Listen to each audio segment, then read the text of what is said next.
Hello everybody. It's great to be with you. If you are joining the live, welcome. I'm just still getting a bit set up. So we're just going to give it a couple of minutes while I finish setting everything up. And while more people just join us. I hope that you've had a lovely weekend and week. And I hope you have a lovely weekend too. I have with me a nice cup of hot water. I really struggle in winter and the cooler seasons to take in enough water, so drinking hot water helps me a little bit.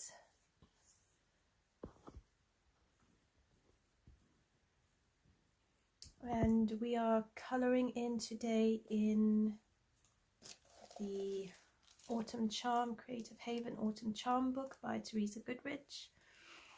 And we're coloring in this lovely page here. And we're going to do some water work. And I'm going to base some of the things on the page in Ohuhu markers. I just find that it does help speed the coloring process. But we'll see how we go. So we're going to work along with some of the more autumnal colors.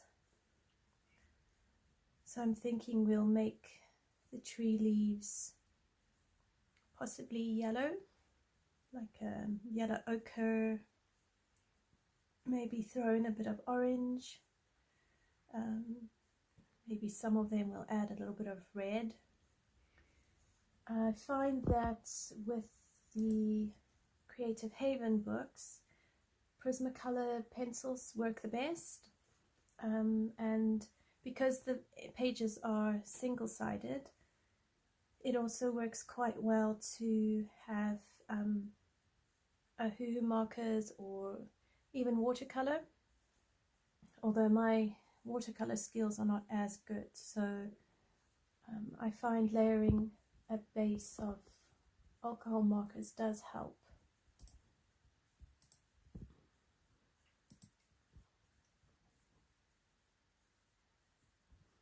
So it's a lovely cold autumn day today. We've had some rain this evening, and we're trying really hard to not put on our central heating, so it's a bit early for it. And also with the energy prices, we don't want to start earlier than we need to.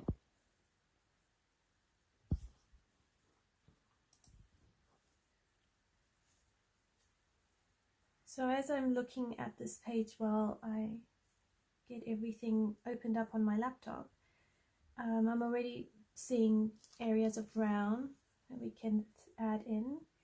I'm just trying to decide on a sky, but I'm kind of leaning towards a bit of a pale purple sky, so probably do this pale hibiscus, and we might pull in with some pencils some pinks, so have like a pink to a pale purple,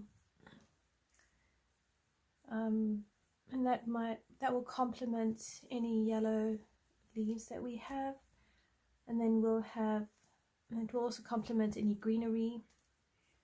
We'll have brown here on these reeds. I don't know yet what we'll do the boat in, so what we'll do is we'll do the things that are easy to color because we know what they're going to look like, and then from there we can build it up. Hello Leslie, it's lovely to have you. Hello Sigrid, welcome. Well Leslie, it would be lovely to have you color with me. I really do enjoy Teresa Goodridge's books. So what I think I'm going to do is I'm going to pull out my Ohuhu marker V890, which is the pale hibiscus. I quite like that. Fortunately, I'm not staring at my markers and waiting for the number to just miraculously jump at me. But sometimes with these markers, I end up looking at them and I just can't find the color, and I'm so lost. All right, I'm going to zoom you in closer so you can see what I do here.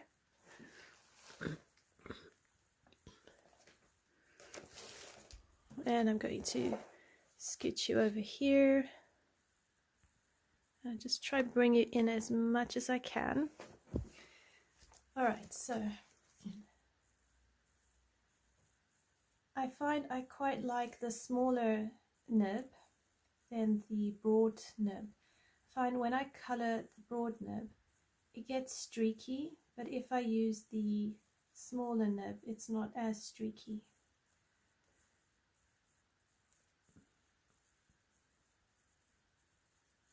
But these Ohuhu markers are really, really lovely. I really like them. And I'm really starting to get more comfortable with the idea of using markers as a base, because you really do get quite a beautiful, vibrant color from them. And it does make coloring with pencils so much quicker, especially when you can build up on top of the marker.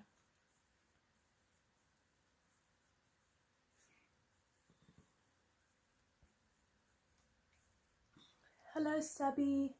Happy coloring to you. It's great to have you. Welcome.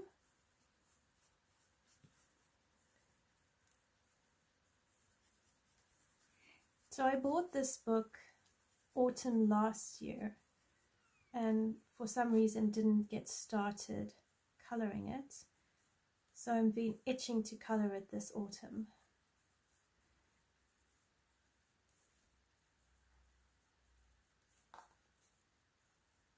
Now I find Teresa Goodridge's books really, really lovely, although sometimes it is hard to tell which bits are what. So we'll see how we go. Sometimes it only comes clearer as you color in.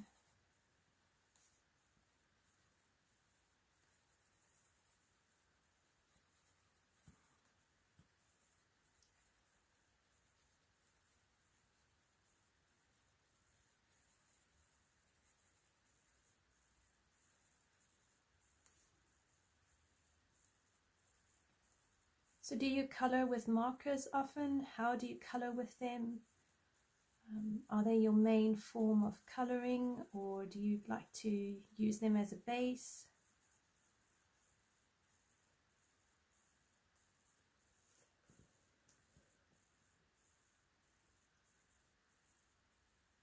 Oh, it's good to know, Leslie, that the Black Widows work well in the Creative Haven books. I only have one set of Black Widows, but I should actually give them a try. I tried Castle Arts in the Enchanted Christmas one last year. It was released last year, and I found that it was absolutely awful. I was so cross because I could not get them to blend at all, and they ended up looking really, really streaky. Is the marker bleeding through the back? Yes, it is. So there you go. But I don't mind because it's single-sided, so that doesn't bother me. If it had a picture on the back, I would just stick to pencil. Oh, Sigrid, lovely. Glad you're coloring a mandala. Do you enjoy mandalas?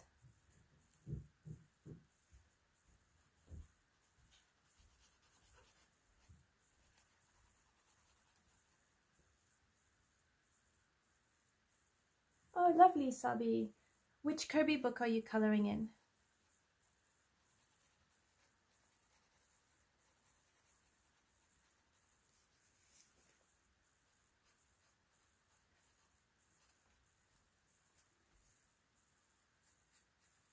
So I'm just trying to be really careful here. I'll just move my book a bit for you. So I'm trying to be careful to not get the purple into any of the other areas.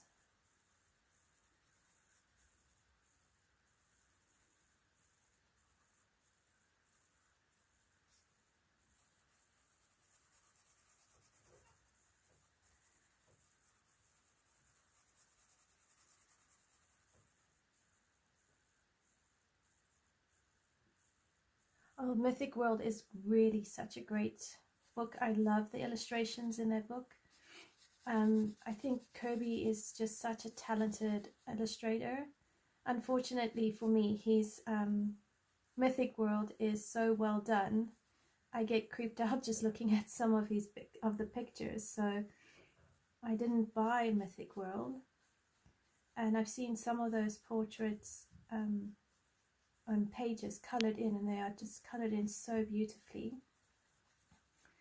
But that's a me issue, not a Kirby issue, you know.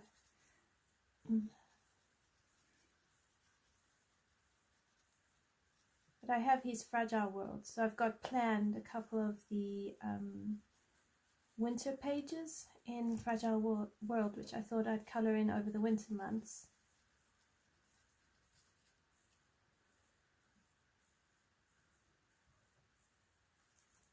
Yeah, Leslie, pencils are great.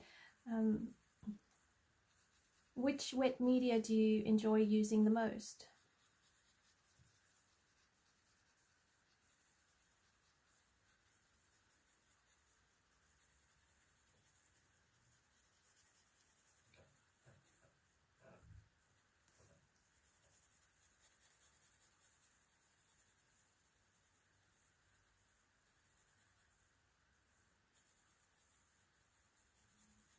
I want to get Worlds Within Worlds.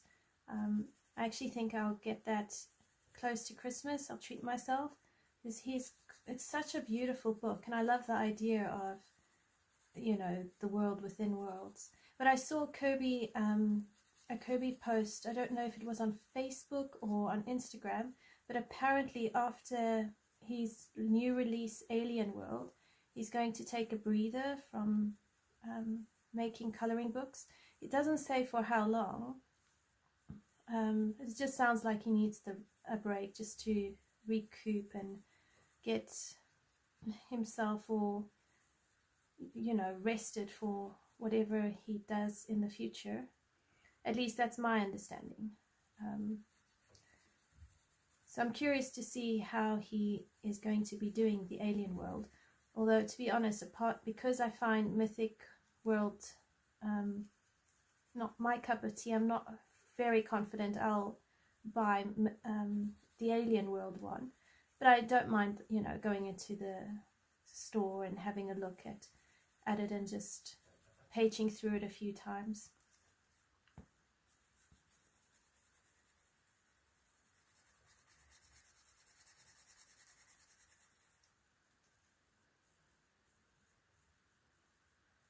Absolutely, Sabi. Not all of them are creepy.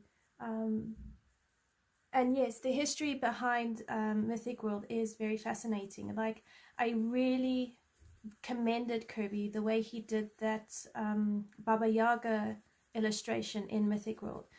It actually, I felt like he did the story justice in the way he drew her.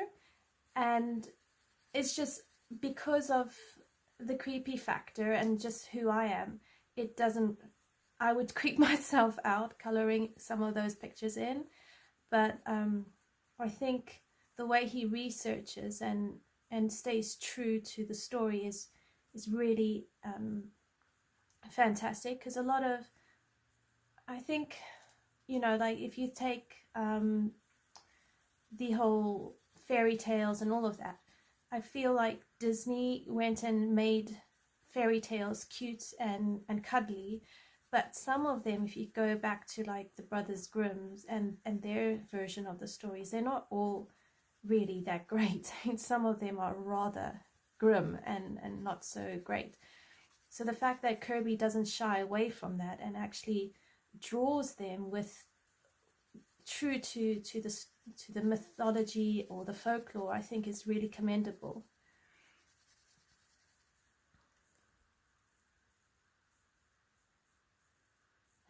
Leslie, yes, I agree. Oh, it would be nice. Although I think I showed it to my boys, because I have three boys. They were keen to get a copy. So I mean, I could always do that, buy a copy of Mythic World, and they can color all the bits that they like, and I can color all the feel good ones and skip the ones that aren't so creepy. But yes, maybe you should look at doing a PDF.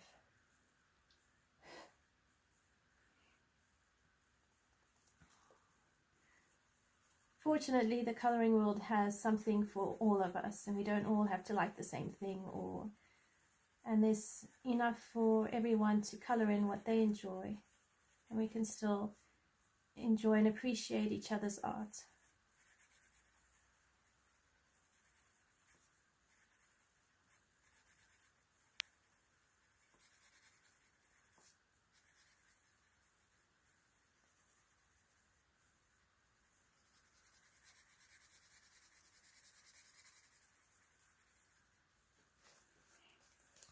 I'm just going to try and move you over here.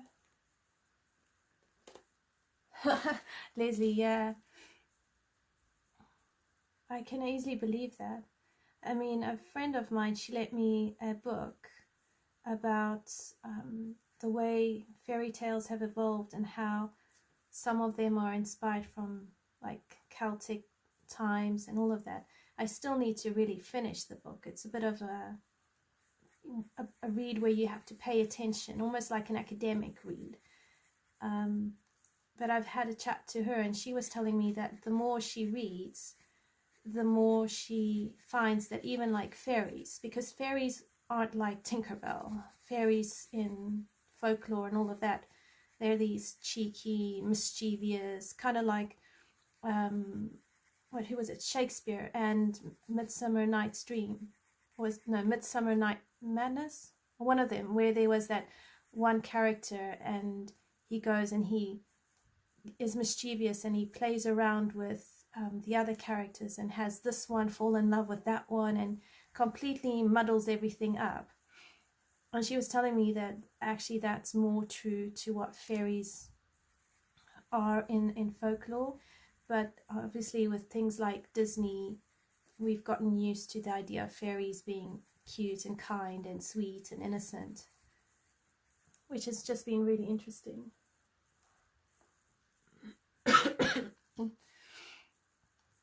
Oh gosh, can you see this tree here? It's going to be quite a thing to get in between all these cracks. See, this is where I find Teresa Goodridge's pictures a bit challenging to know where do you put what. Anyway, it doesn't matter. If we make a mistake, I'll just go over it with pencil.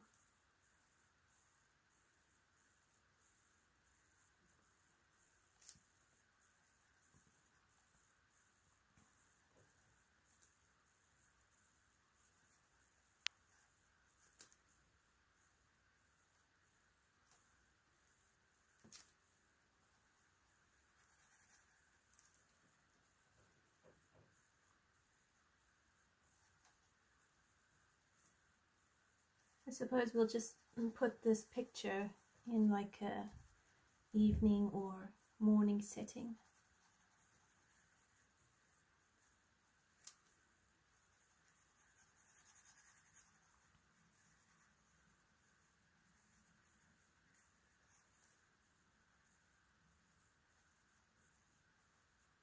Sorry, I'm just really concentrating. I'm trying to make sure I put all of this in the right place.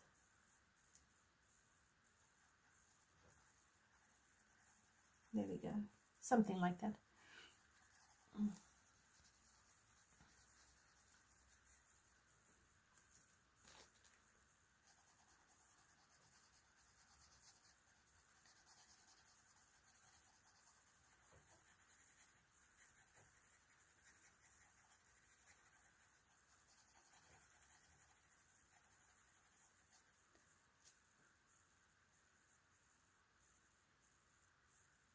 Oh, I hope they arrive soon for you, Sigrid. I realized just a few months ago that Kokovayo actually has quite a broad range of coloring books. When I first got introduced to Kokovayo, it was their book Goddesses, and then since then I've started seeing their name come up quite a lot, with quite a broad range of pictures.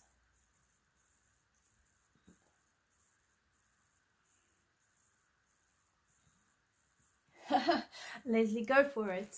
I mean, what's the worst that can happen? You just paint over it or color over it. Hi Katrina, how are you? It's great to have you. Okay, so we've done the sky. Now what we can do is we're gonna do the leaves like a deep color. So I think I'll get out Shallow Earth, so Y488 if you are coloring along with me. And let's see, we'll do the leaves in this color.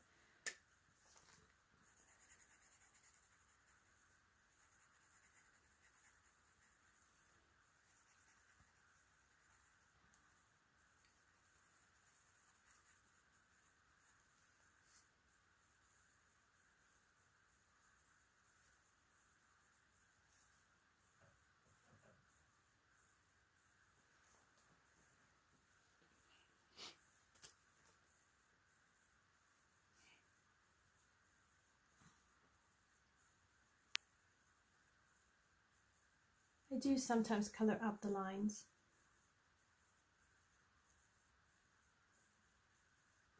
But fortunately it's not too bad and you can easily, you know, just cover it up.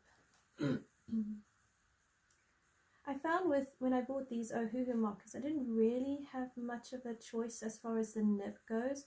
And because I share the markers with my boys, they prefer the chisel nib and the smaller nib.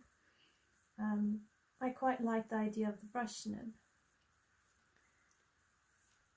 And then when I was carrying on doing more research, it was like, okay, it came across that you could only get the brush nib in watercolor or water-based markers. So I don't know if it's just because of what's available in the UK or just what was available to me at the time.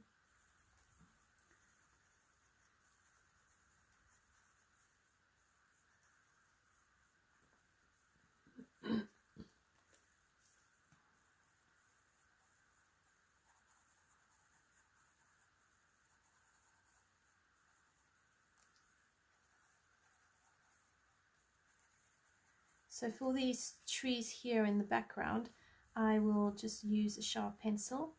And I don't think I'll spend too much time on them because they are in the background.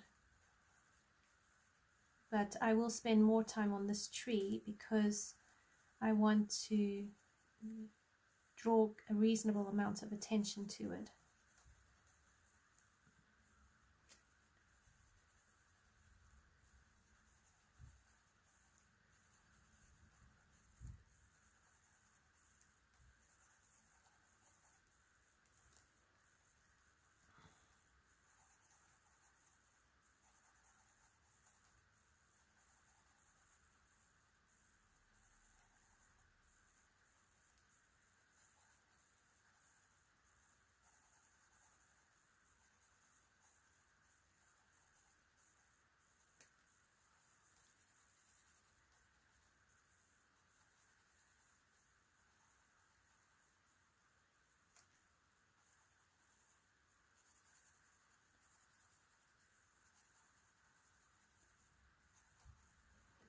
I saw there is a new tag going along in YouTube.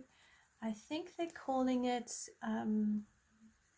coloring in your month or your season, and basically whoever has been tagged in it will create a video and they'll talk about the season, why they like, what's their favorite season, what foods they enjoy, decorating their home. So just like a get to know you kind of video.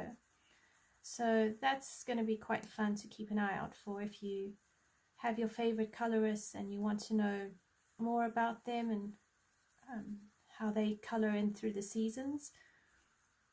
I think it was at Amanda Colors and at Disney Mix Coloring, they started this kind of like tag video series.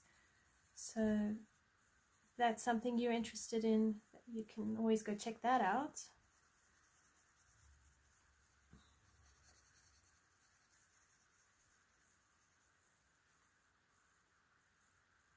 Oh, I must go check Coloring with Kay. I saw, I think it's Shell's coloring. I'm busy watching her video.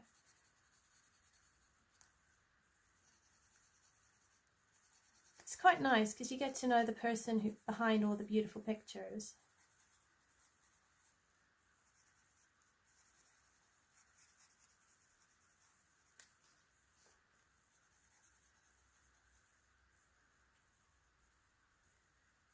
Cheers, Sigrid. It's great to have you. Thanks for stopping by.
It's almost easier to color clumps of leaves than it is individual leaves, at least with this marker.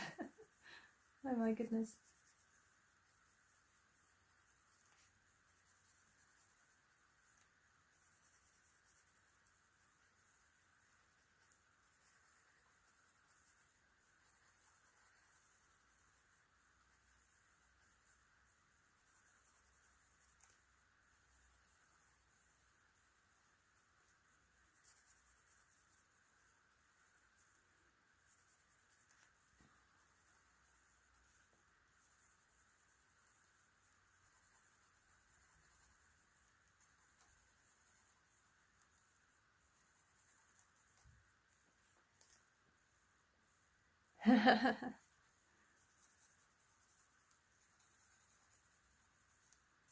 So what is everyone's favorite season of the year? I think mine definitely has to be spring and autumn. I love the changing colors of autumn, the coziness it brings, but I love the vibrancy and the newness of spring.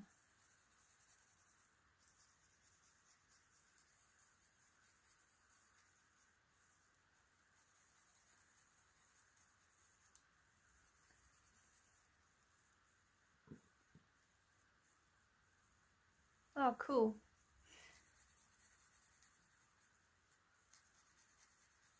I remember the one autumn we went to a outdoor museum and they were selling roasted chestnuts, and it was the first time I had roasted chestnuts, and that was so yum. Almost like it was very filling as well. I was surprised at how filling roasted chestnuts can be.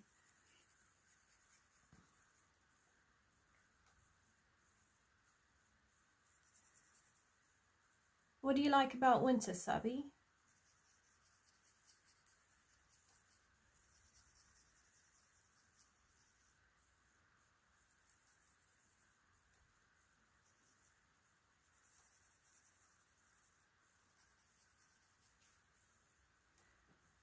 Alright, so here we've got more leaves here at the bottom, so we're just going to color these in the same.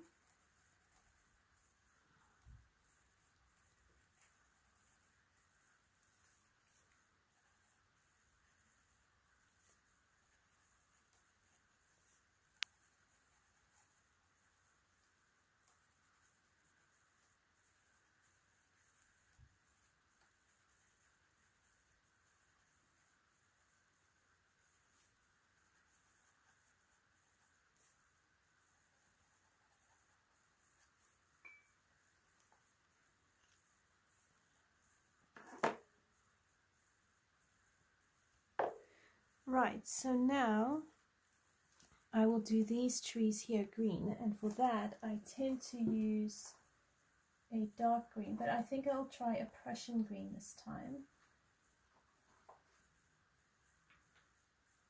if I can find it. Oh my goodness.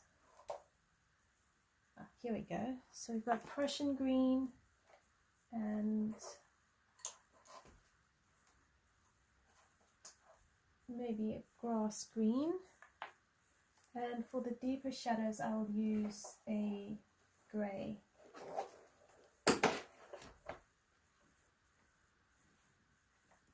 So I normally use a French grey for the deeper shadows.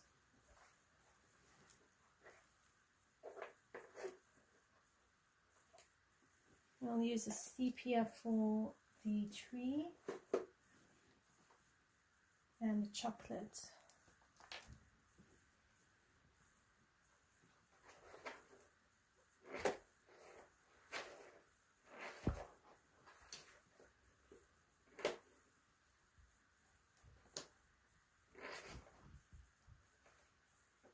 Alright, I'm just going to use a 90% French grey.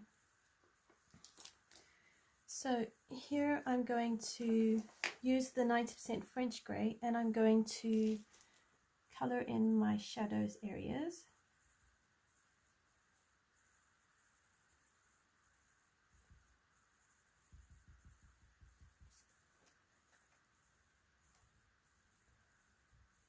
Oh wow, Northern Lights. I wish I could see the Northern Lights. I think they are so beautiful. I've never seen them. I've seen snow a couple of times, but not very thick snow. So I take it, Sabi, you live quite up north then?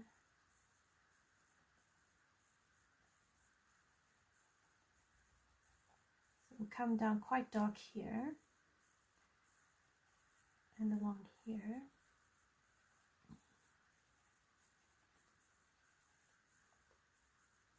Oh, cool. That's really cool.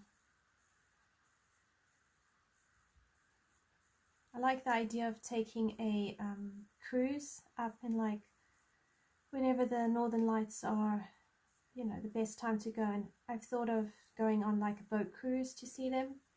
Just something different.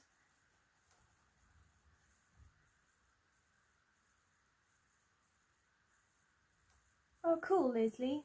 I have family in Texas. Which part of Texas do you stay?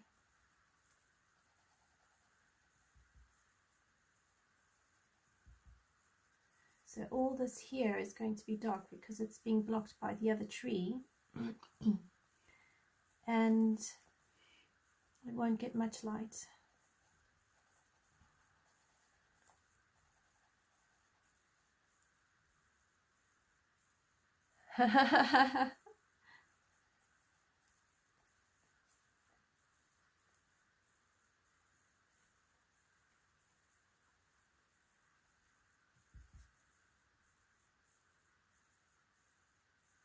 Cool.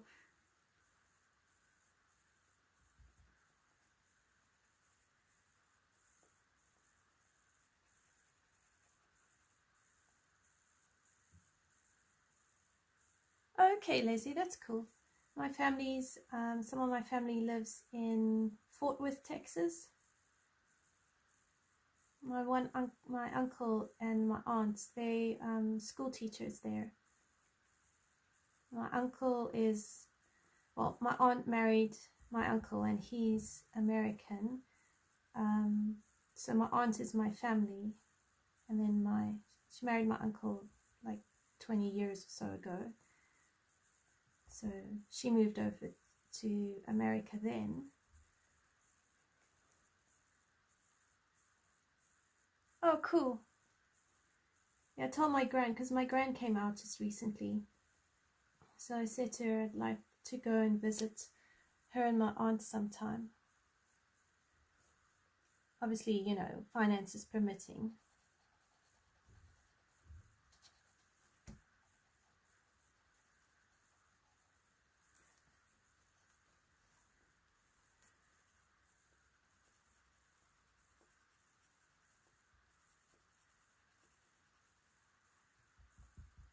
So Sabi, does it get quite dark for several months at a time up in Norway? Because I've heard often in winter It's you can have like months where it's dark all 24 hours, and then there are other times during the year where you have sunlight 24 hours.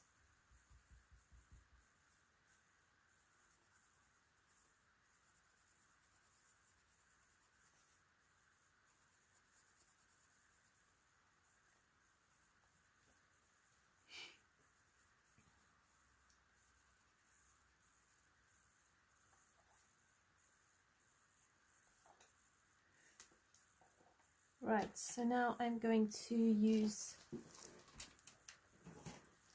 a sharpener and just sharpen up my pencil. I'm going to come and do these trees over here.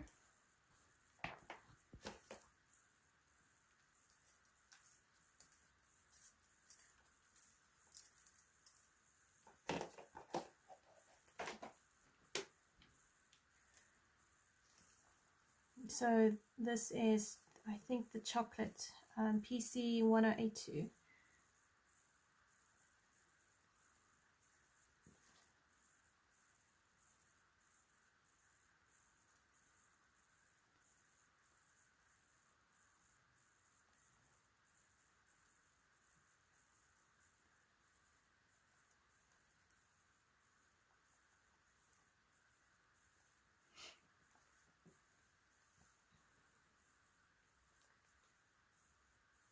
Oh, I see. It must be quite an interesting thing to experience in polar day and polar night.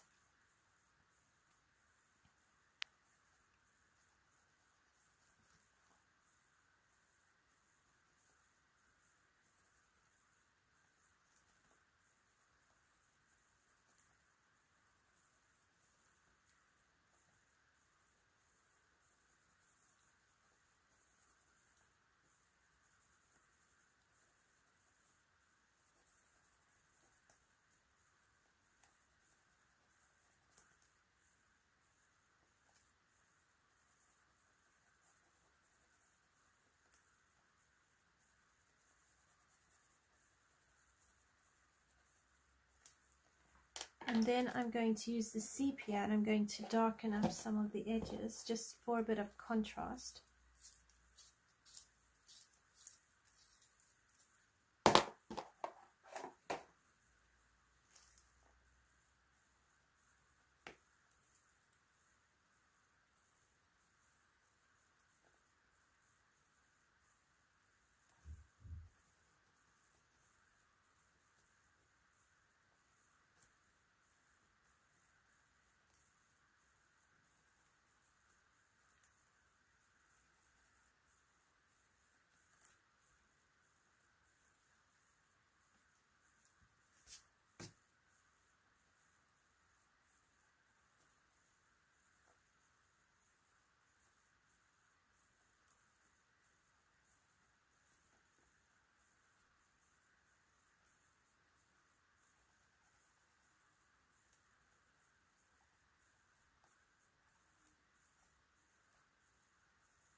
Okay, so something like that.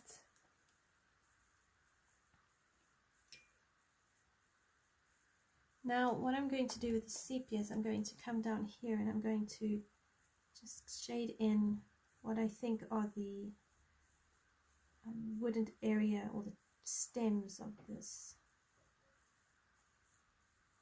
This is the part where it gets really tricky with Teresa Goodridge's pictures. I don't always know which of these are branches and which is background.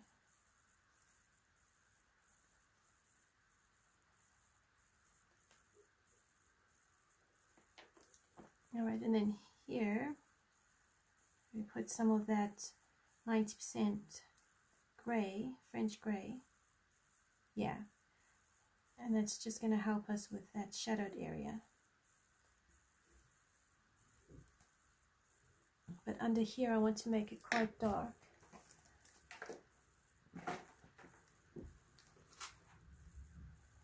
So I'm going to use PC 1099, which is espresso.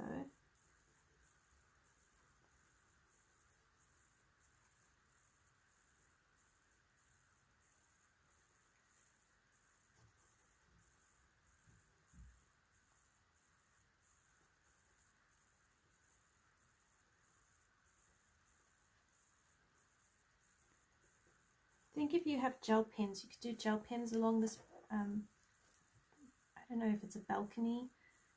I think that would work quite well.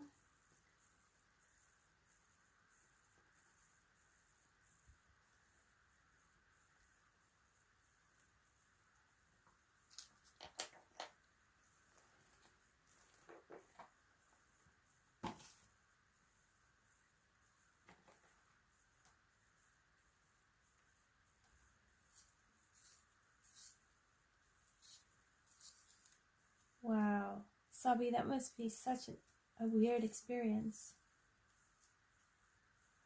I can see why you would say having it light is so hard to go to sleep.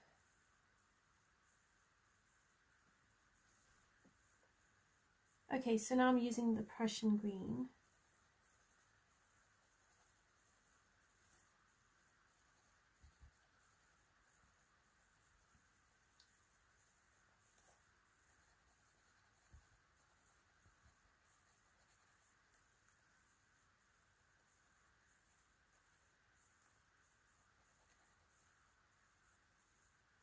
I have heard of people like really struggling with all night, where it actually almost like disturbs their own internal balance and moods. I suppose though, if you grow up with it, it's different than if you haven't grown up with it being dark 24 hours. Hi Dawn, it's great to have you. Welcome. How are you keeping?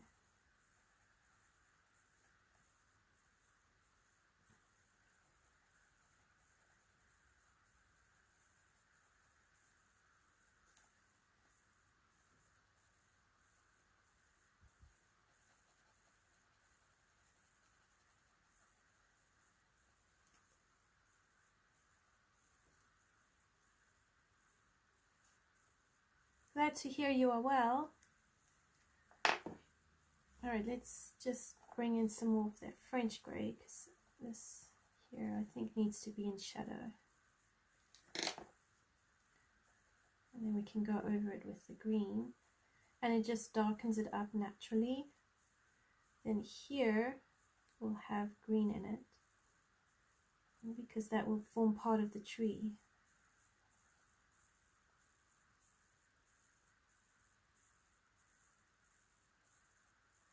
And we can just make that a bit of green.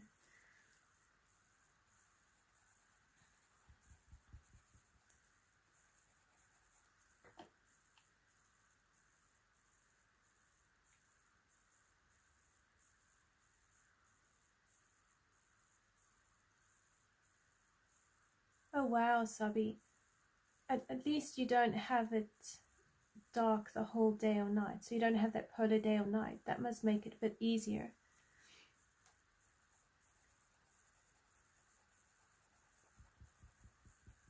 I wouldn't mind, you know, if it was slightly lighter at night and never really like full night, so long as it's just dark enough that even with the curtains closed you have enough darkness to fall asleep.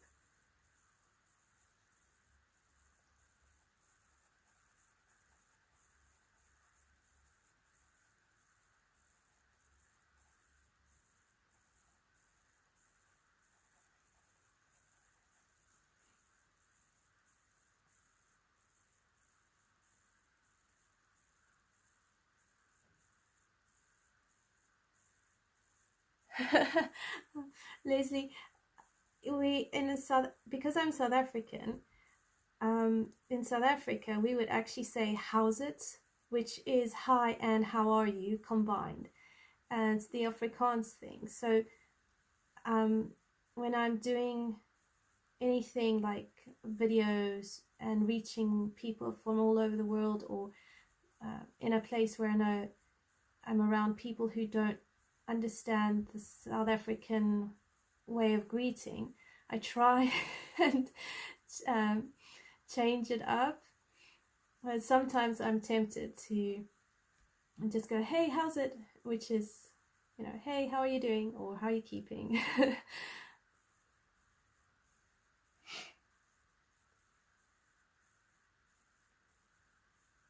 Yeah, I think how's it is like a form of how, yeah, probably a shortened version of how's it going.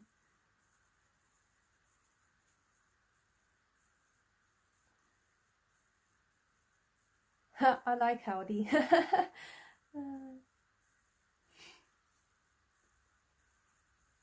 It's very southern. Howdy to me is like really southern and western, you know, like cowboyish.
That's cool.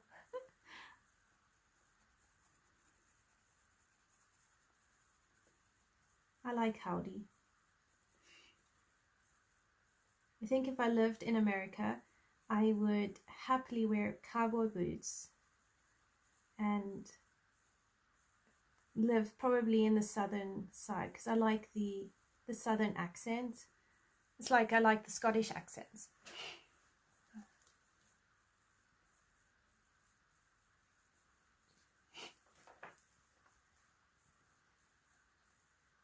All right, I'm not going to use the grass green.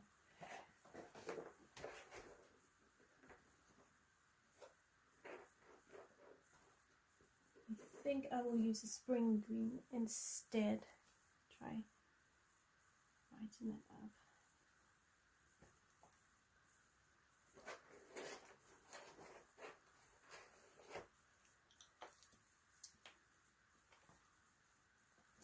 I'm trying to find the right color.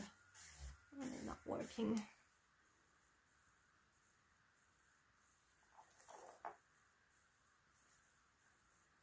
Ah, there we go.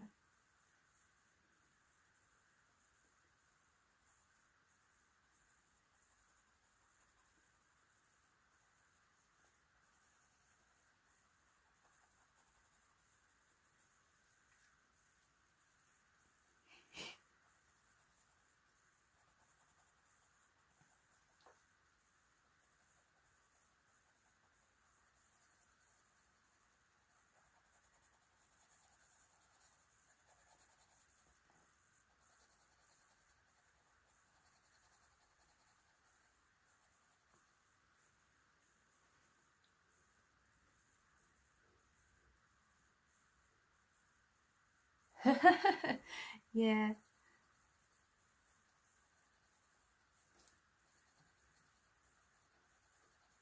it's the affordability though of flights because I think they've gone up in price as well since the pandemic. I mean, to be honest though, everything has gone up in price since the pandemic. Because we've had that pandemic, then there's the war, all sorts of things going on.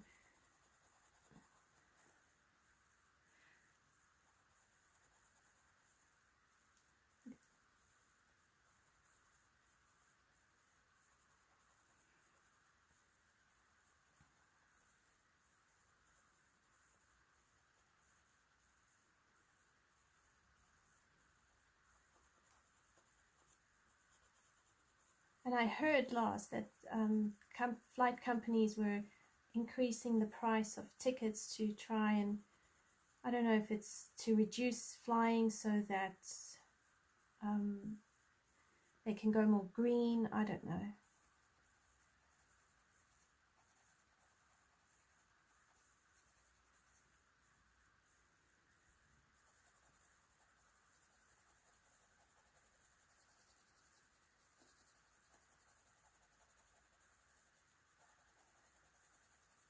Does anybody enjoy Clara Markova's books? Apparently she's releasing a new book, I think this October. Oh, thank you, Dawn.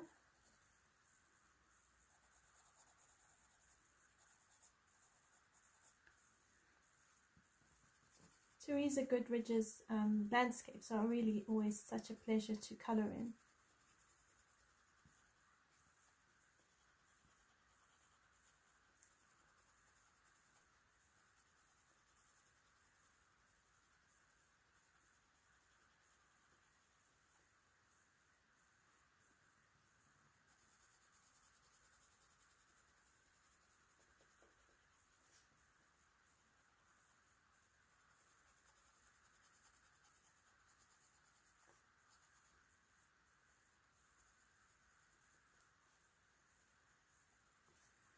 So I'm going to bring in a bit more of that Prussian green.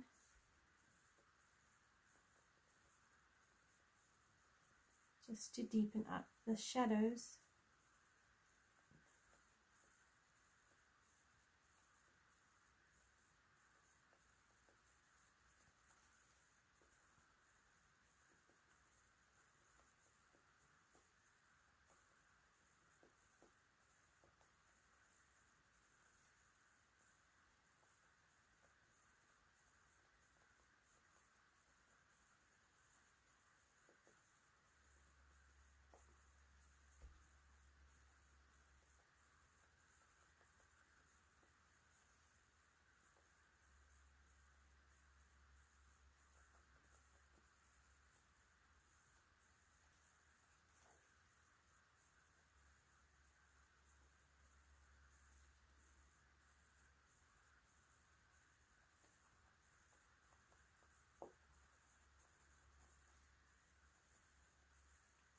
Have you got many autumn or Halloween pictures planned to colour in?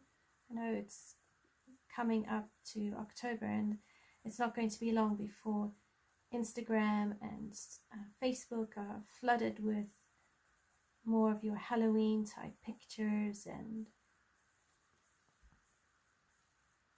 so I was wondering if any of you are planning on colouring Halloween pictures and which books you're hoping to get to. Are you doing more harvest pictures instead?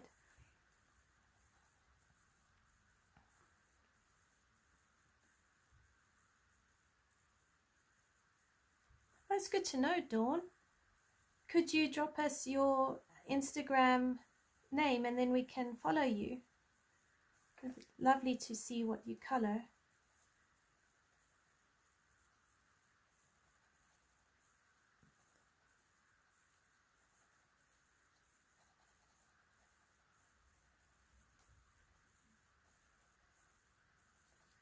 Alright, so there's those trees done. So now we've got some Kelly green.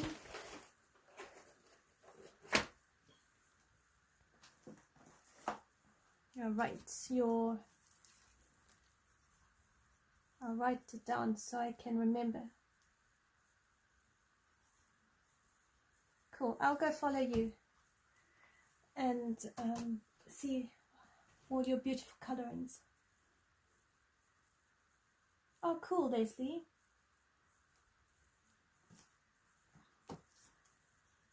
I'll keep an eye out for your video.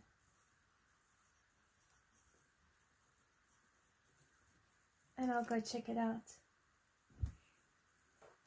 I had planned a whole, what I was going to color for the autumn, and then not long after I did that video and was editing it, I decided to go and count down all the whips that I had, and then found out I had like 80 whips. So I've made it my mission to bring that exorbitant amount down. So I decided I wasn't going to post my autumn plans because of that. So I've still got the video. It's in my, because I use the Kind Master app, so it's there waiting. And I thought, well, if nothing else, I will keep it there until next autumn, and then I can just upload it there. Because hopefully by then I would have learnt my lesson to not have so many whips.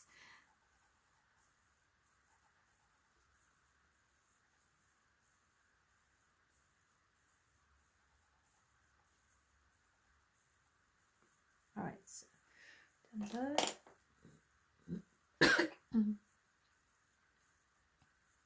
Oh, cool, Sabi. I'm glad you found me.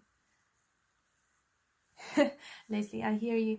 It was actually frightening how it just, because the last time I counted my whips, they were 30. And I tried dwindling them down. And then next thing I knew, I had, oh gosh, so many. But I've taken some of them out. So, because some of them I'm not ready to finish. Alright, I'm just giving some thought here. I want to color these, so I'm going to use that same gray and come under here and do these dark.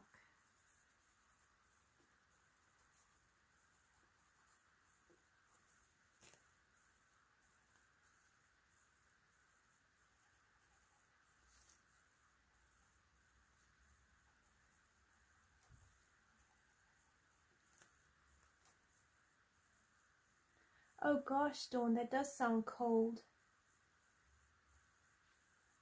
Are you near where that hurricane is hitting? Because I saw on the news that there's quite a large hurricane headed to the Florida side and some of the, so what's it, the southeast side.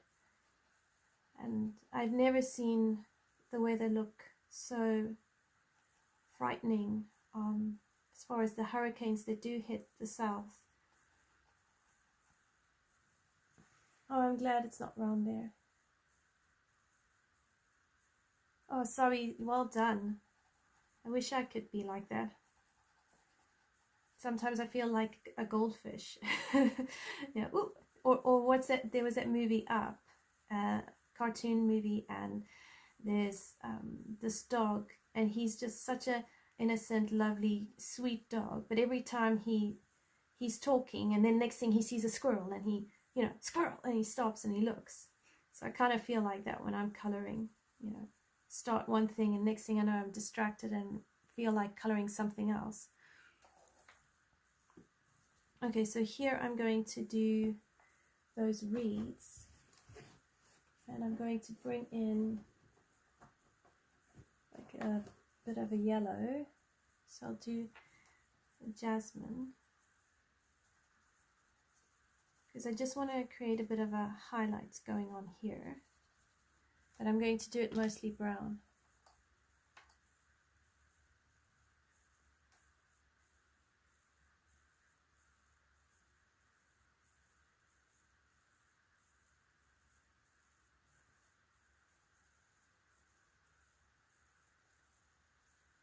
And then I use the chocolate, and then I'll blend it out again.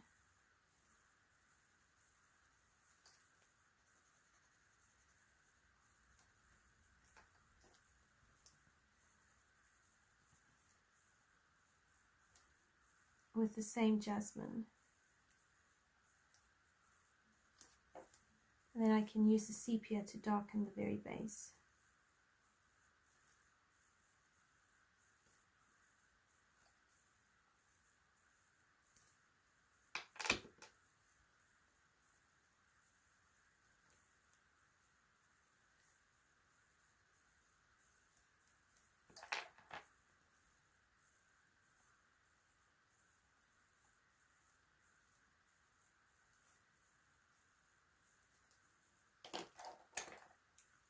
And then here I'll use the sap green light on the leaves.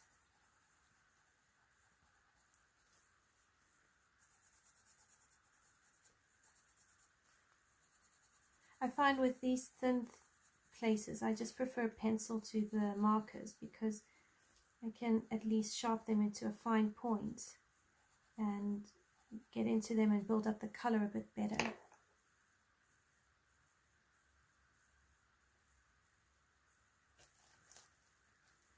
And then I'll use the marine green.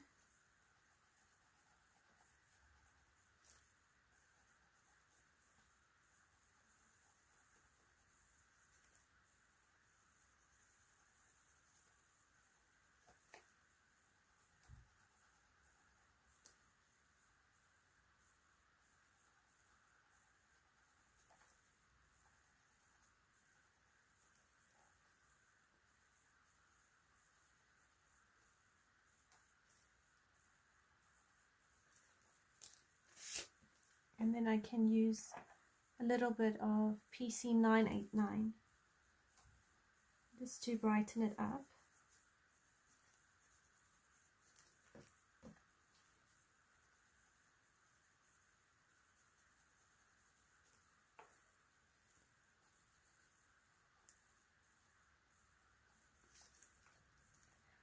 Hi Katrina, welcome back.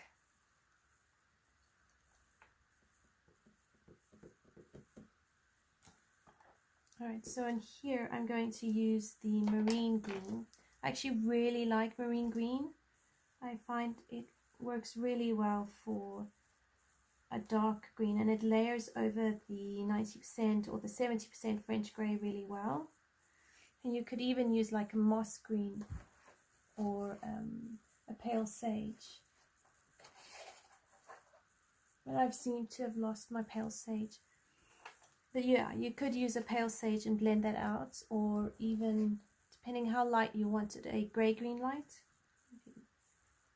Blend it out like that.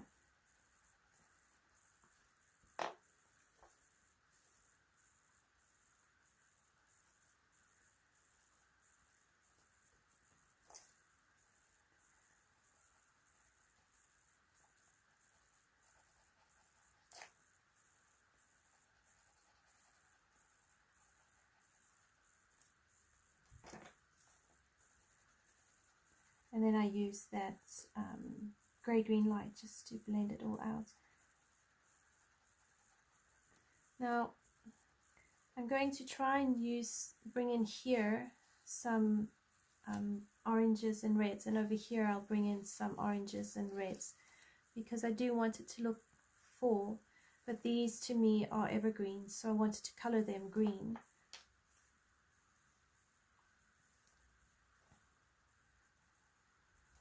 So if we do it this way, you could even bring in some jasmine.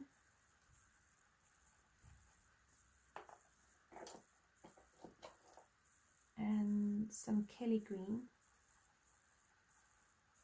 And you can have the green turning into yellow.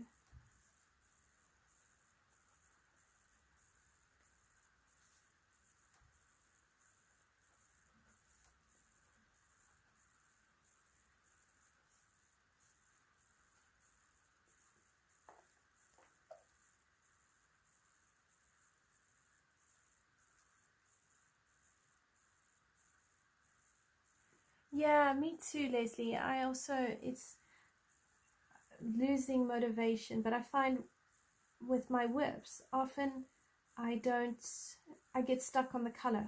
And when I get stuck on the color and I can't see where the picture's going, I lose inspiration and I just shut down. So I'm going to need to work on that for the future.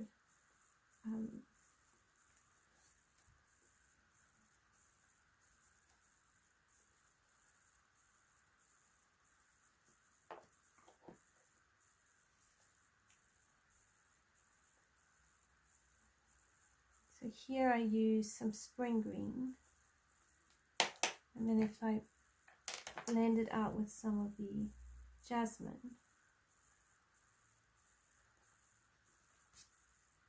you can get that kind of autumny look going here.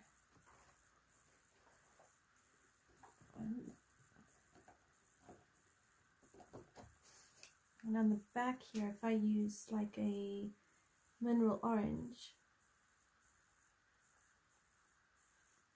and the jasmine, can really make it look a bit more autumny.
then if I get out some pumpkin orange, some mineral orange, and then some like henna, maybe even some raspberry,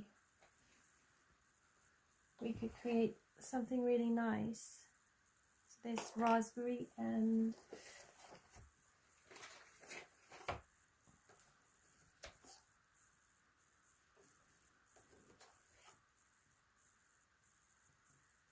Tuscan red would probably work as well.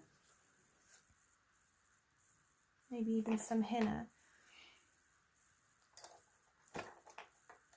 And we can put some red along here.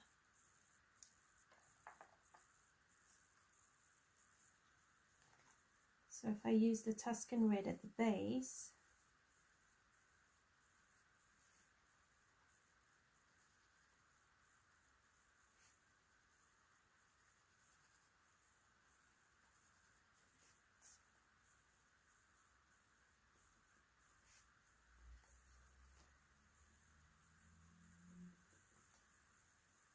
and then come in with like a henna.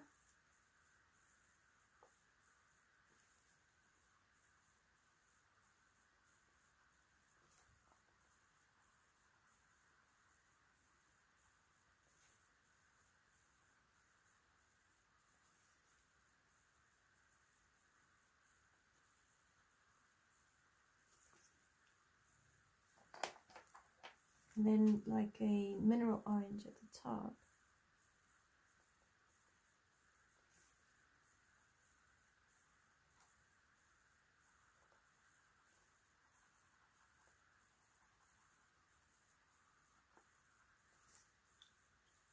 And go back to that Tuscan red and just deepen it up.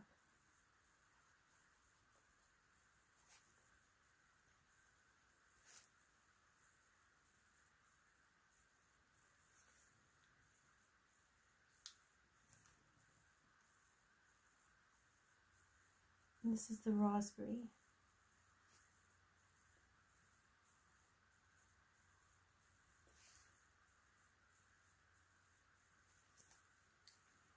And then we'll do the same over here. So I'll use the Tuscan red.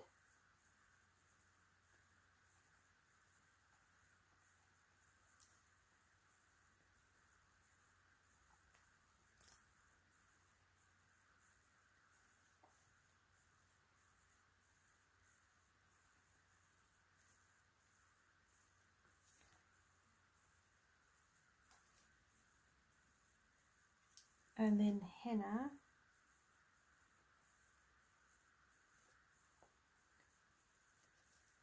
And I'm going to use that the grey-green light,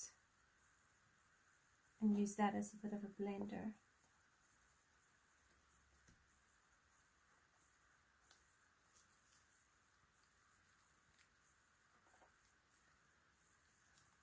So this is the pumpkin orange.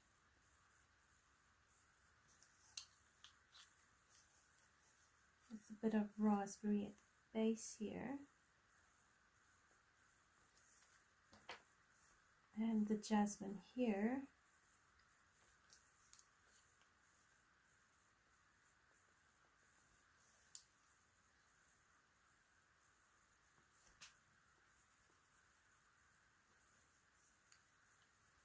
So I'm alternating between pumpkin and jasmine, and with a bit of the raspberry.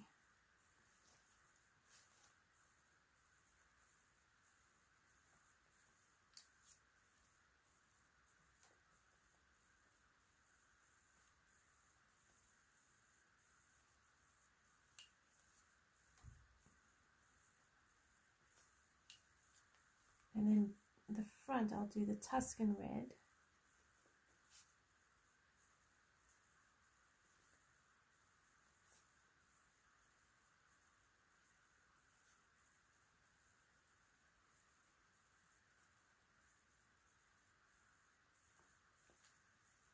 And followed by the henna, and then I'll blend it out with that grey-green light just to soften the tops.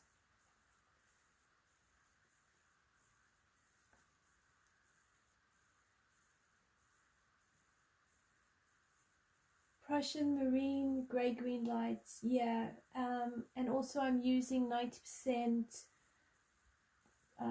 French grey for really deep in the shadows. And then it's mineral orange, raspberry and jasmine for the orangey to yellow sections. I'll probably see if I use some of that in these leaves. Then that's the Tuscan red, the henna and the grey-green light for just the red section. And then I'm using 90% French grey, marine green, and sap green lights for these bottom bushes here, but you could alternate them any way you want. For the evergreen trees, it's 90% French grey, Prussian green, and sap green light. Yeah, that way. So the marine green only comes in so far at the bottom here.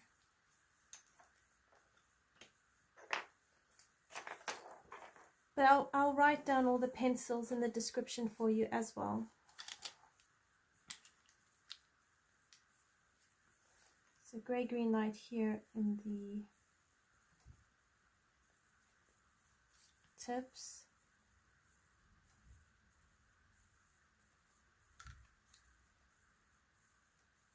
Our pleasure.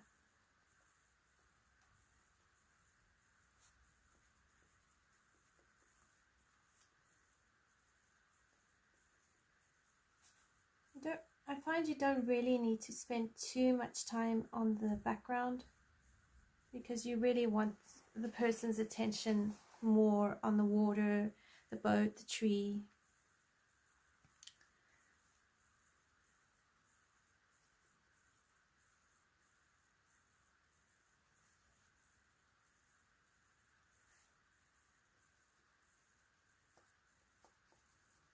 This is the Tuscan red.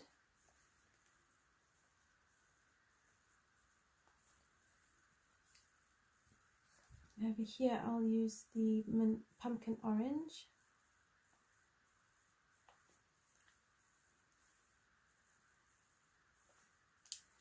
And then the jasmine.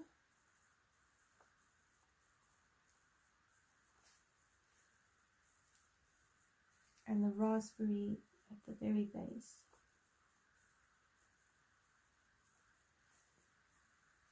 Then the henna.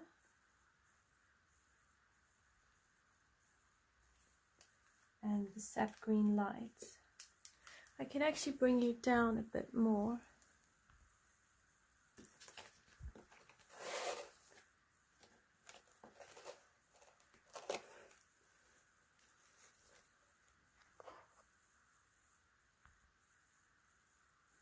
There. See if that helps.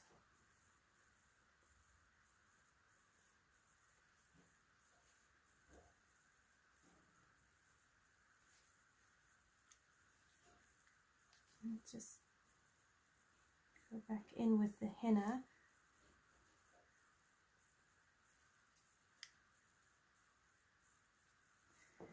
Henna here.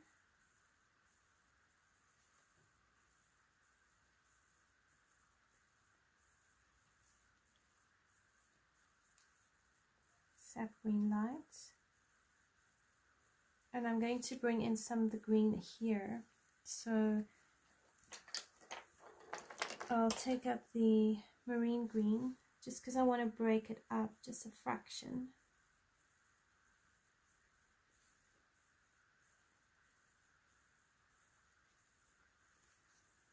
And then the sap green light.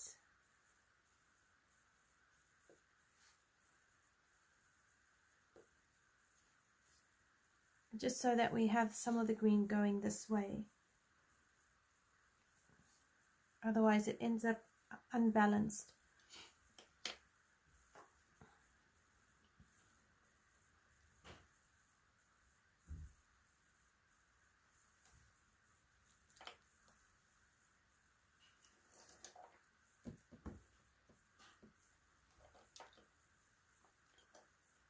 And then the espresso here at the base of the tree.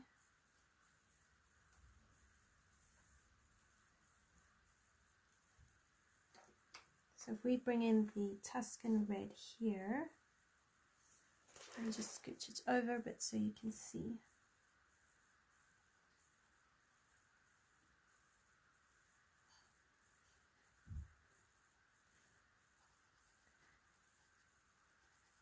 The main thing I find with these pictures is to just balance your color. So if you have it on one side, just lift it up to the top, bring it to the other side, and it all just helps. Then I do the henna.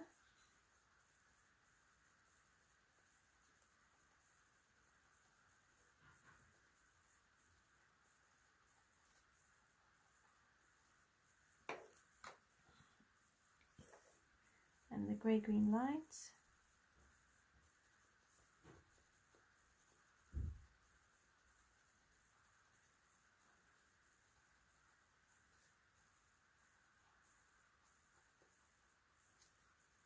And then I just go over it again with the henna just to brighten it back up.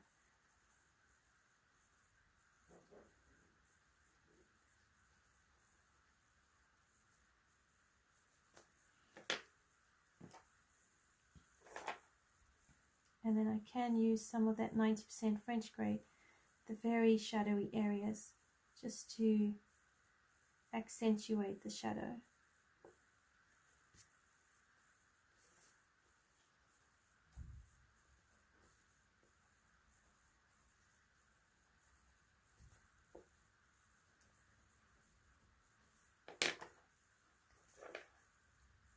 Some henna at the tips here. Okay, I'm going to move on to the leaves. So I think I'm going to bring in a slightly brighter yellow than the jasmine, because the jasmine's it isn't too bright. So I think let's try the canary yellow.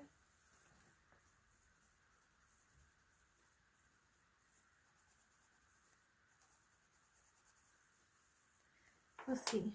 And then I want some mineral orange.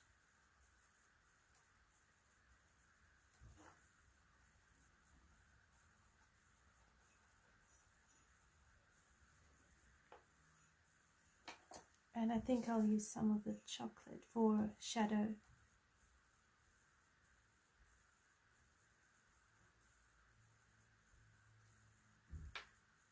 And then I'll blend, let me try blend that out with jasmine and see how it looks.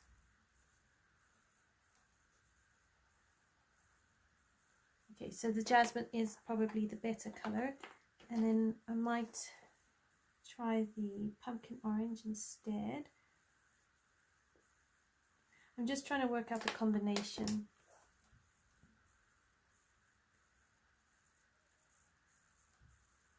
Okay, so my combination for the leaves is going to be mineral orange, chocolate, and jasmine. So PC 1012, PC 1032, and PC 1082. So I'll do the shadow bits first with the chocolate, PC 1082. And I'll try and vary the leaves as well.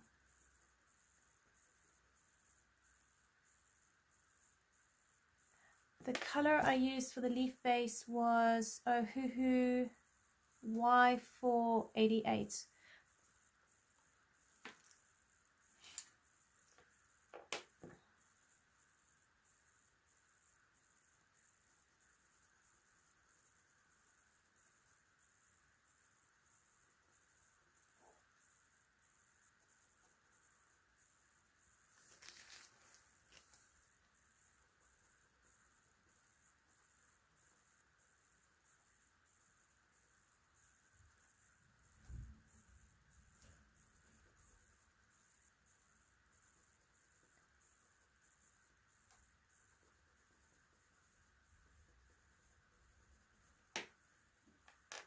And then I'll go over that with the pumpkin orange.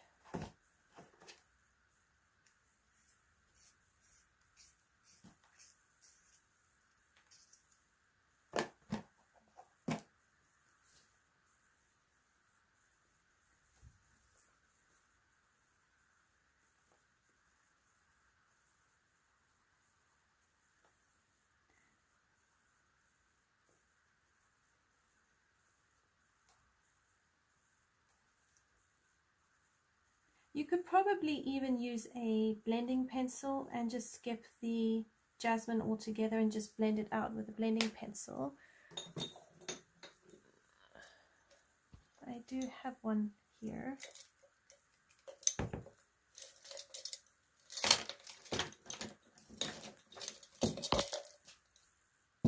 So if we just make sure you keep your blending pencil clean before you use it on different colors, because otherwise you'll have streaks of whatever you last blended coming in.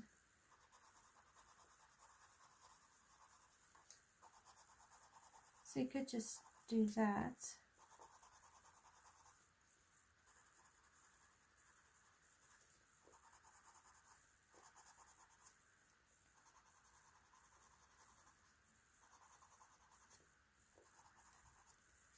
So that is another option. I'll probably just stick to pencil. With it having a base layer already, it just means I don't have to go over as many layers.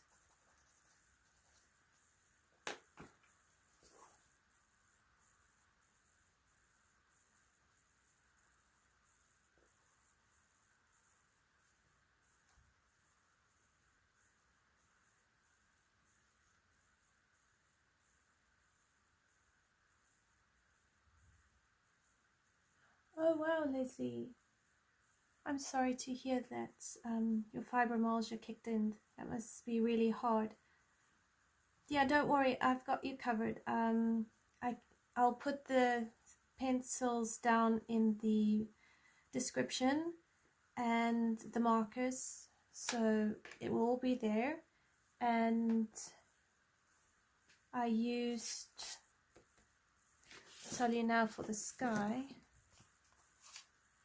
I used Pale Hibiscus V890.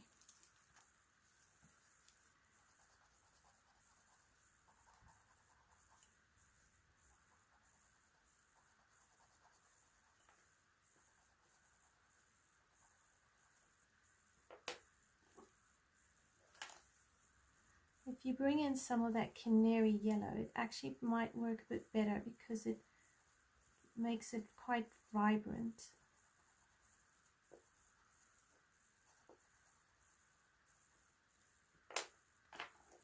And then some mineral orange here and canary yellow. I mean, it just depends on how vibrant you want the yellow leaves, I suppose.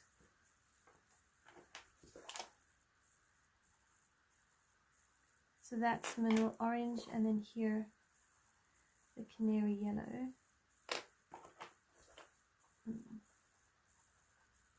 Followed by some jasmine. Just put it on the tip.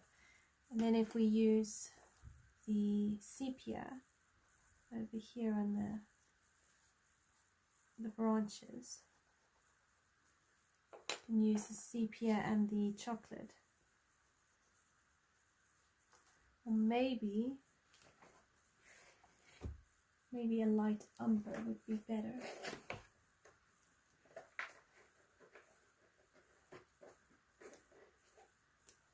So let's see, if you use a light umber,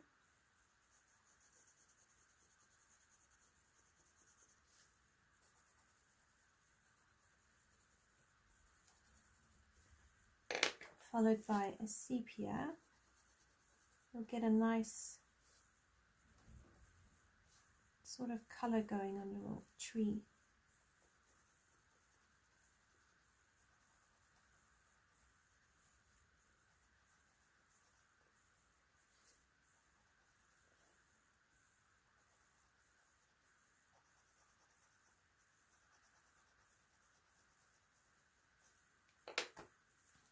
So sepia, then light umber.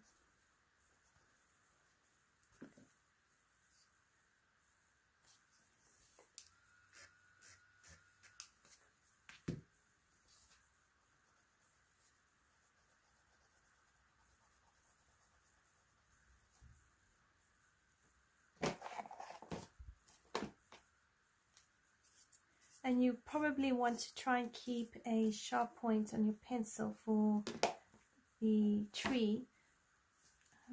You can come along here, and then that's a knot, so you want to try and make that a bit darker.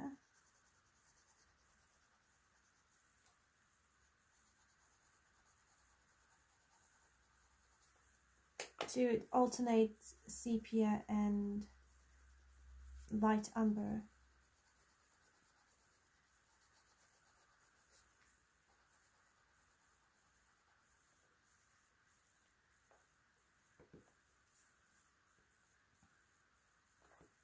Here where the bird is sitting, I would use a lot more of that sepia, and then I would come underneath here.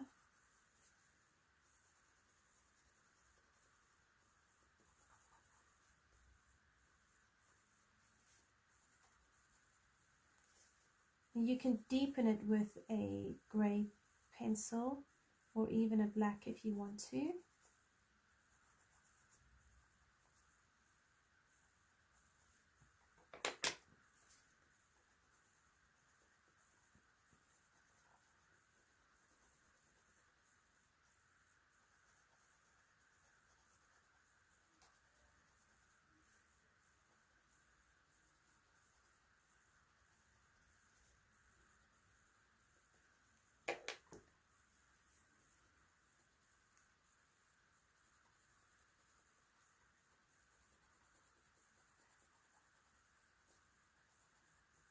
So because I've got a knot there, I'm going to bring in some black and try and really darken it up so it stands out a bit.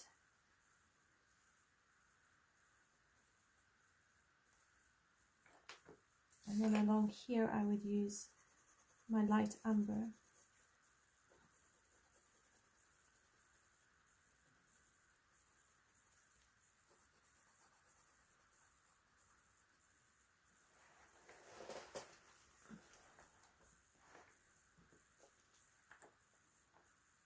So here I've got sepia.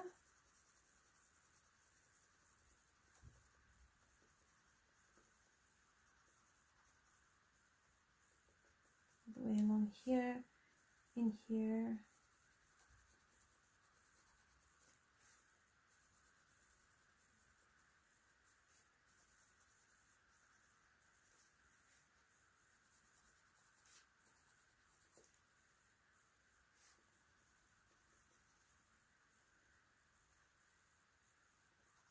Do along here.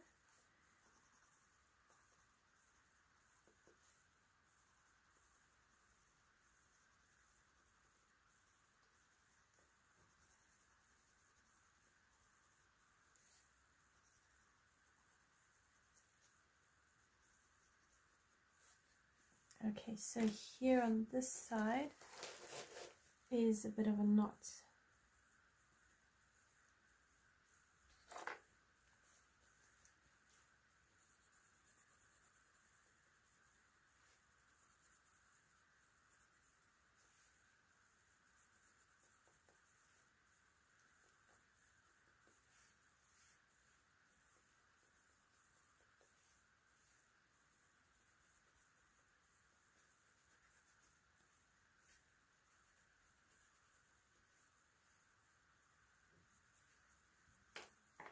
And then I would bring in your light umber here. You could use a 10% French grey to lighten up the lighter areas or anywhere on the tree that you want to just soften and accentuate. Or you could use the same color and just use a lighter pressure.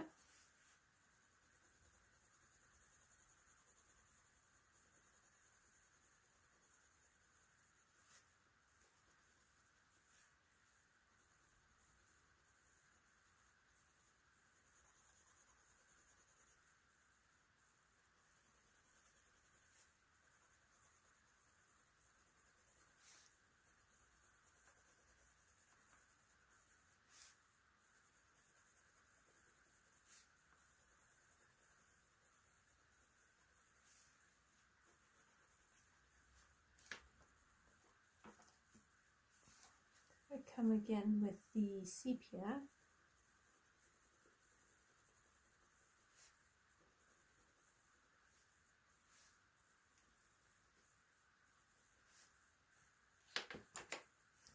Here with the light umber.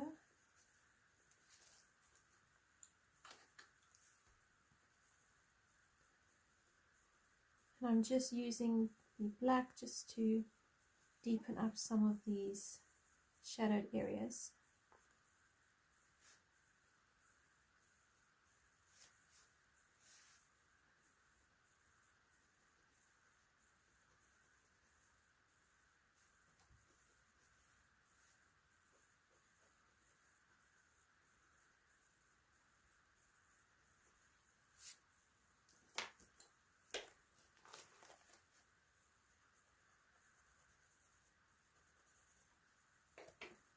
Light umber, then back in with sepia.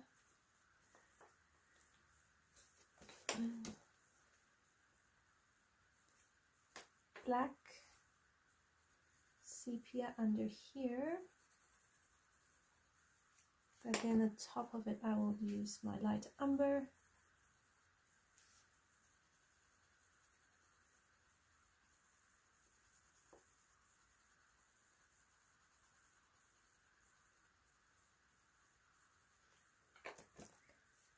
And then back with my sepia, and I'm just coming along here and alternating, well, just kind of like following Teresa Goodridge's kind of drawing.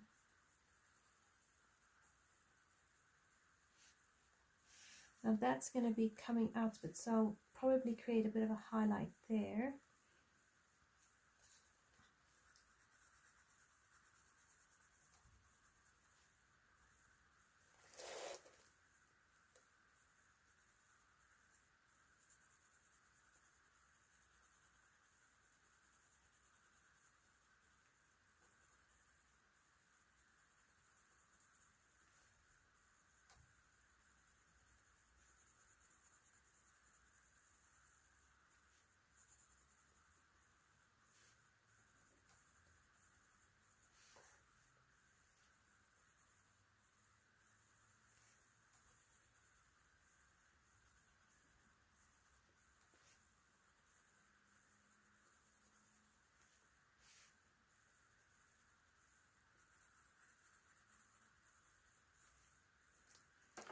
And then light umber.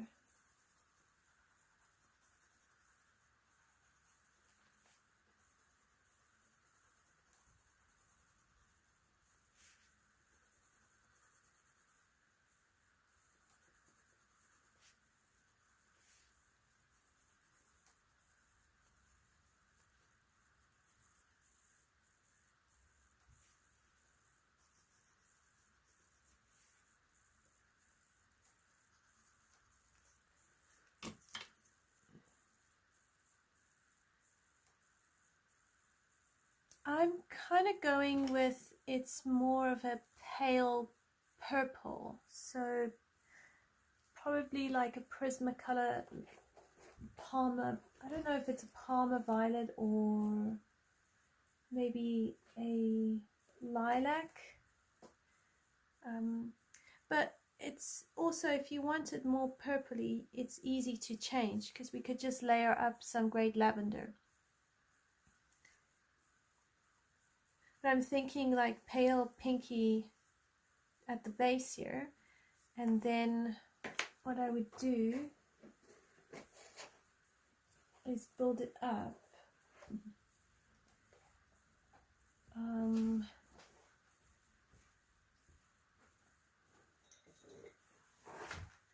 I have some pencils all over the place, so I'm thinking possibly use a lavender and the lilac.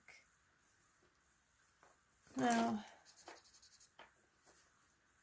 if we keep it that way and we bring in, so you want the top of the top to be darker than the bottom. See, that to me is going to blend in. Bring it down for you.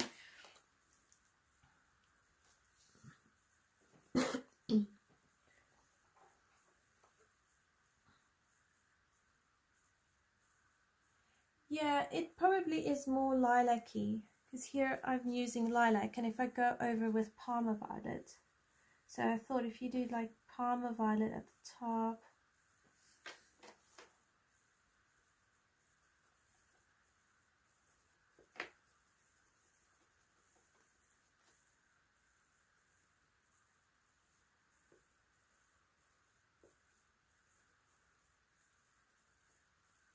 see, I'm trying to not always stick to a blue sky. I'm trying to push myself to be a bit more adventurous.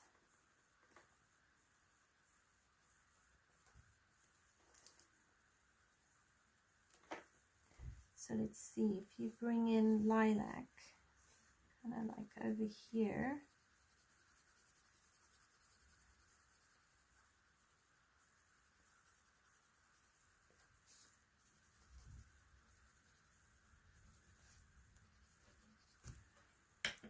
maybe more Parma Violet here. I'd probably split it into about thirds.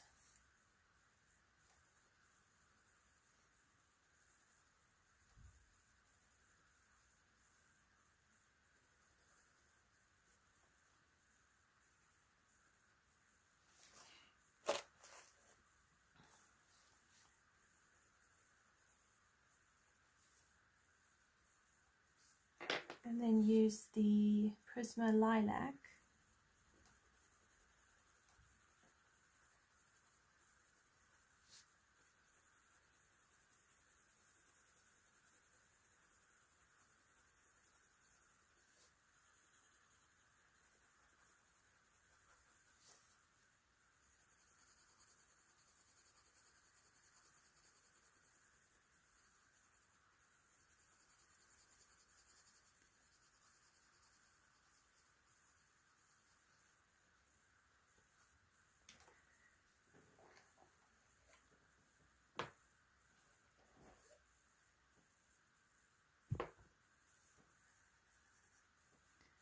You could soften it with the grey lavender.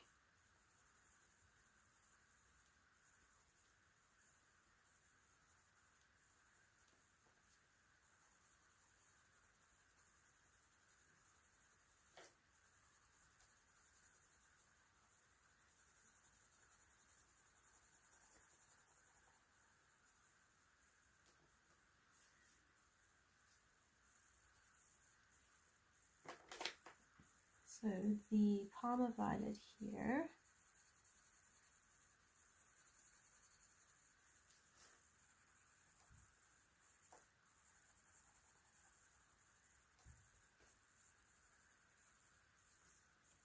Then the lilac.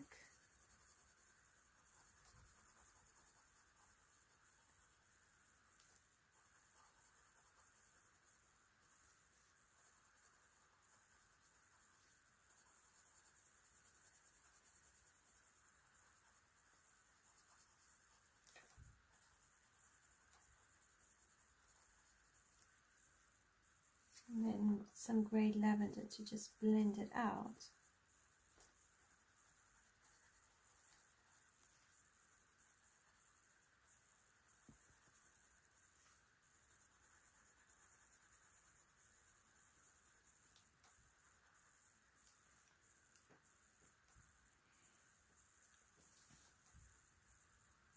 Back in with Parma Violet.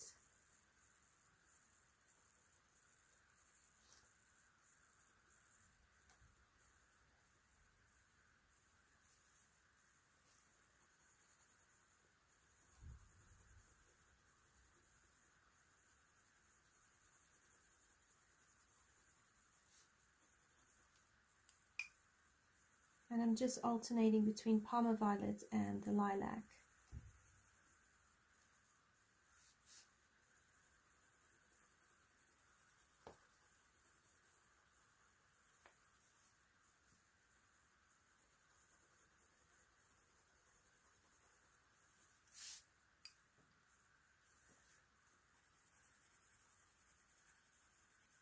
And if I use a very light pressure, I can blend it out.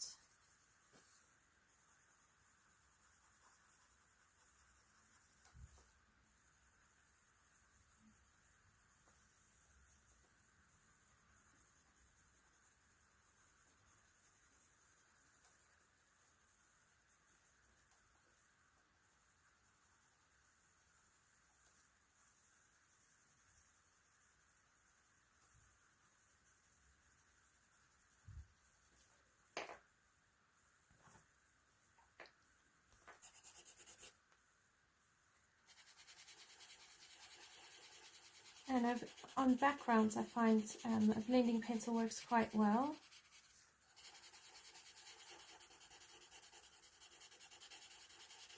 It's easy to just blend everything together, everything out.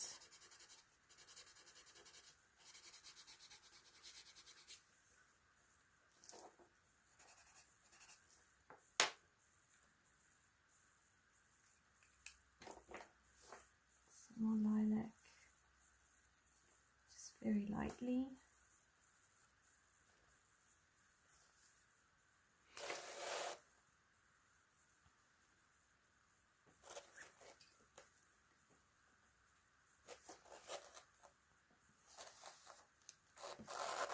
So lilac, just very lightly.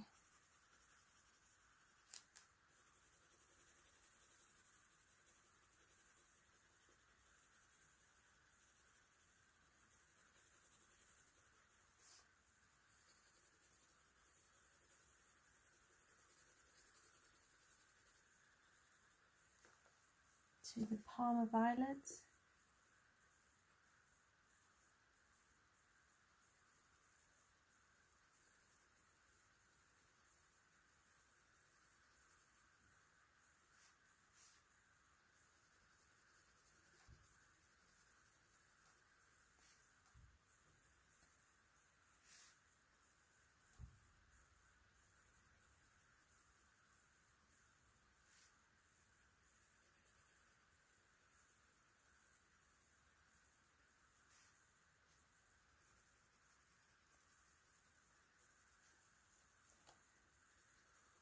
Then swap back over to the lilac.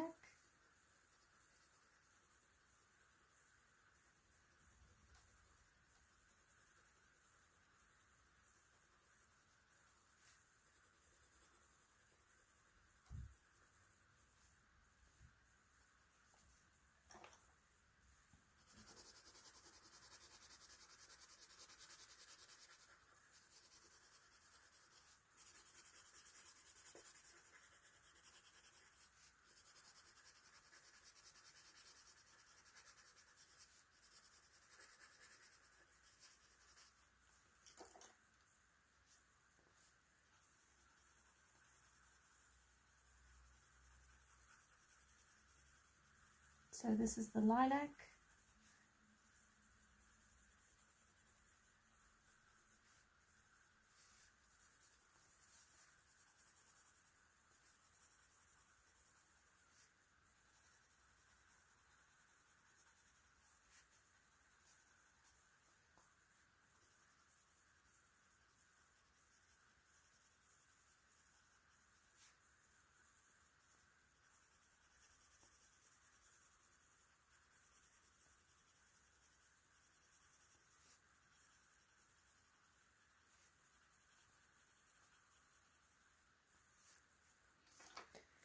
And then the Palmer Violet.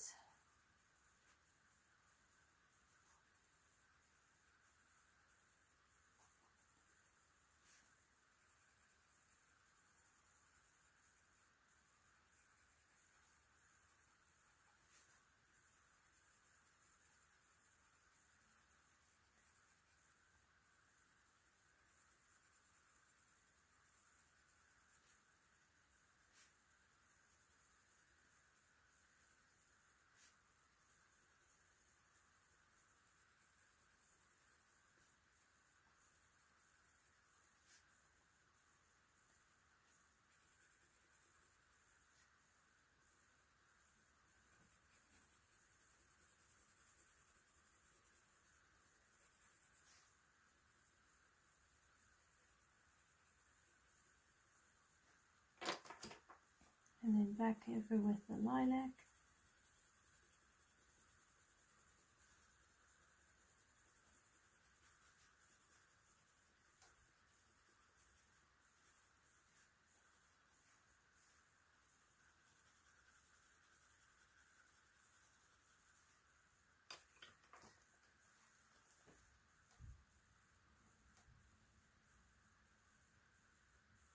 Oh, thank you, Carly. I'm glad you think it's working and you like it.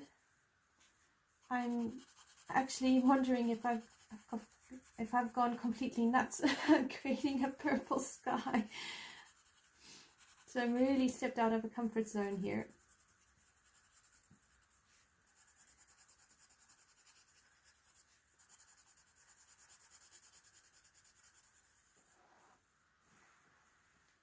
Thank you.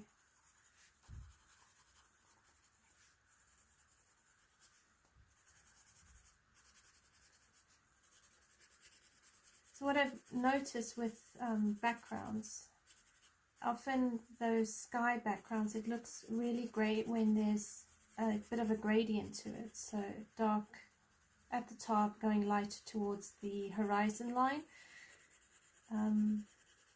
Seems to keep it from looking too flat. So I've been practicing that with my skies.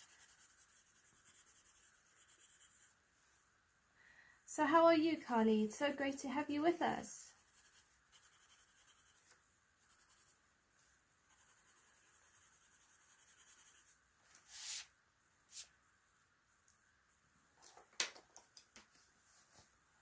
Bit more of that Parma violet.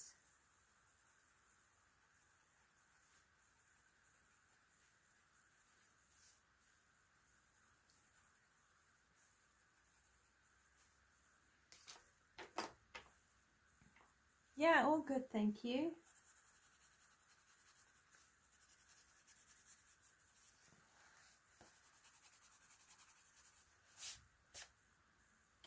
Okay, so I'm going to move back onto these leaves.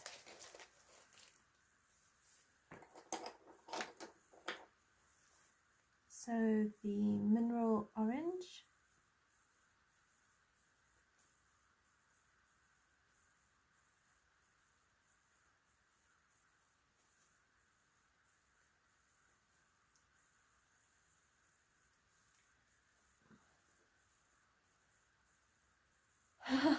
No, yeah, you're always welcome to chat.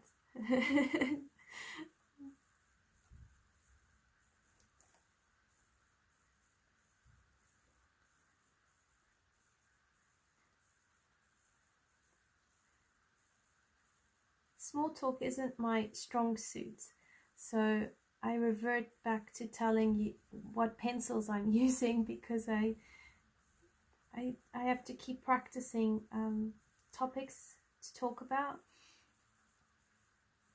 So yeah, generally that's what happens when I revert back to pencils. It's like, okay, I've forgotten now what to say, or so.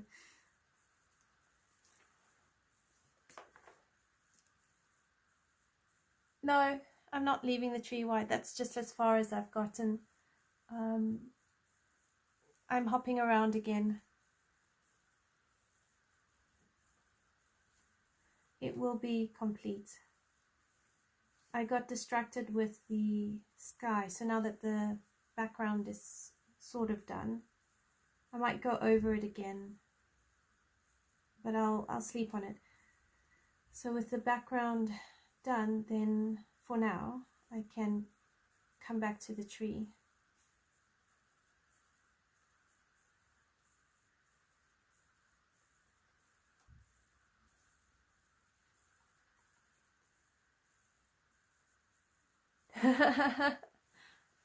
Oh, snow! I didn't think of that. My head hasn't even gotten into snow. If it was snow, I'd probably be pulling out the purples and the yellows and the blues and giving it a good go at making it snowish.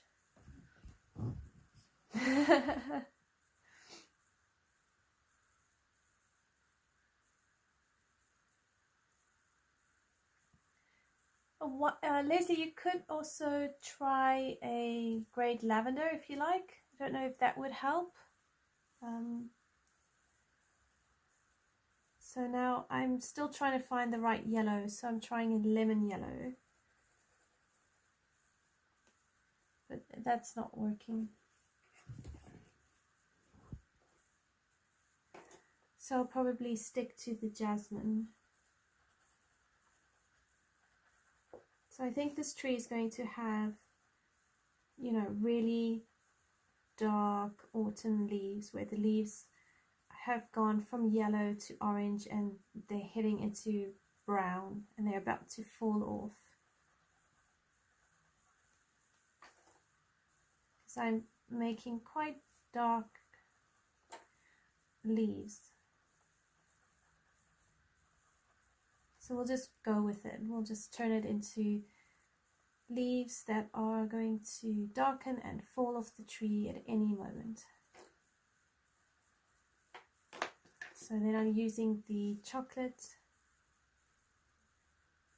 in the very shadows.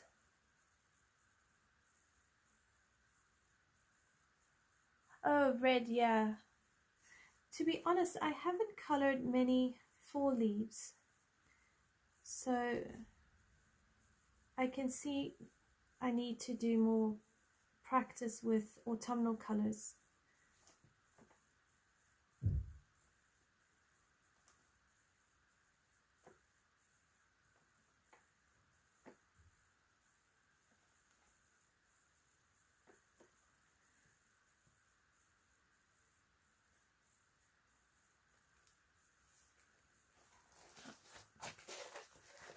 Okay, let's bring you here.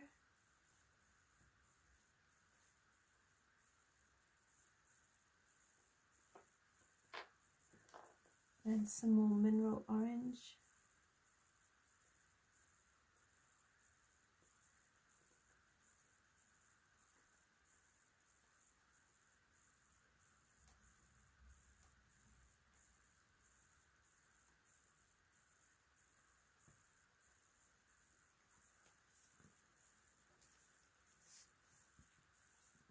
All right, some. Do you color a lot of autumn or fall stuff, Carly? What about you, Leslie? Do you color a lot of autumn as well?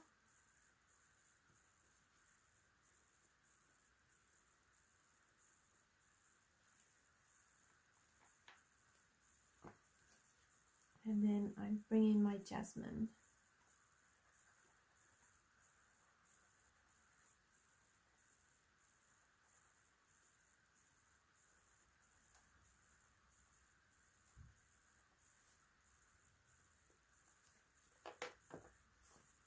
And then, so I'm just alternating between the mineral orange, the jasmine, and then every now and then I'm adding in that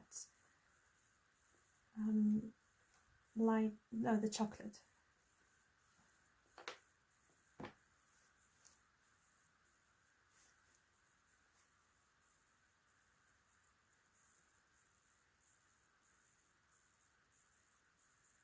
So this is the chocolate.